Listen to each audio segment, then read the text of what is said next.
नमस्कार, आपके साथ मैं हूं दीपिका। जब से घर में आयशा आई है, मुनव्वर आयशा को ज्यादा वक्त दे रहे हैं। मनारा जो कि उनके साथ तकरीबन 2 महीने से थी उनके लो फेस में, और वो भी मनारा के साथ थे, लेकिन अब वो मनारा को भूलते हुए दिखाई दे रहे हैं और मनारा बहुत ही अपसेट है। और पिछले दिनों अभी जब आयशा की एंट्री हुई थी तब उन्होंने ये चीजें ऐश्वर्या से शेयर की थी। तो ऐश्वर्या ने कहा था, तुम इतना परेशान क्यों हो रही हो?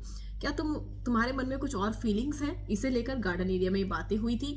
अब यहाँ पर मनारा जो है परेशान नजर आ रही है क्योंकि मुनव्वर जो है उनके साथ नहीं है, और सबसे बड़ी बात यह है कि राइडर भी उनके साथ नहीं है। राइडर खुद ही उनके खिलाफ हो गए हैं। चलिए आपको दिखाते हैं किस तरीके से मनारा मुनव्वर को याद कर रही है। वो अगर आपने सब्सक्राइब नहीं किया है तो जल्दी से कर लीजिए ताकि सारी की सारी लेटेस्ट खबरें आप तक पहुंचे जल्द से जल्द।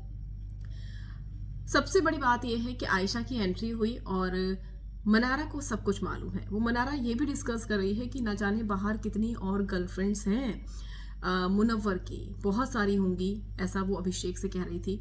अब अकेले बैठकर मनारा ने सर पर हाथ रखा हुआ है, पकड़ा हुआ है सर, जिसके बाद वो ये कहती हुई नजर आ रही है कि अब मैं क्या करूं। उन्हें ये समझ में नहीं आ रहा है क्योंकि मुनव्वर हाथ से निकल चुका है, मुनव्वर आयशा के साथ है, और राइडर की जहां तक बात है तो राइडर मनारा के खिलाफ हो चुके हैं। तो ये चीजें मनारा अब परेशान है, समझ नहीं पा रही है कि आखिर वो करे तो करे क्या। शो में बने भी रहना है। ईशा ने जैसा कहा था कि चीजें अब मनारा के अगेंस्ट जा रही हैं। मनारा खुद समझ नहीं पा रही है कि आखिर वो बेबी सिटिंग कहाँ करे। तो ईशा ने भी ये चीज भाप ली थी। बहुत शार्प है ईशा। अब ऐसे में मनारा ने अपना सर पकड़ा हुआ है। खबर तो ये भी है कि लाइव फीड को क्लोज कर दिया गया। लाइव फीड इसलिए क्लोज की गई थी क्योंकि आयशा और मनारा का झगड़ा हो रहा था वहां पर, इसीलिए वो लाइव फीड क्लोज कर दी गई। और ये भी बताया जा रहा है कि मुनव्वर फारूकी को लेकर वो झगड़ा हुआ था। तो क्या मनारा भी मुनव्वर को पसंद करती है जैसा कि आयशा कह रही थी? अब आने वाले एपिसोड्स में खुलासे होंगे क्योंकि मनारा बहुत परेशान दिखाई दे रही है।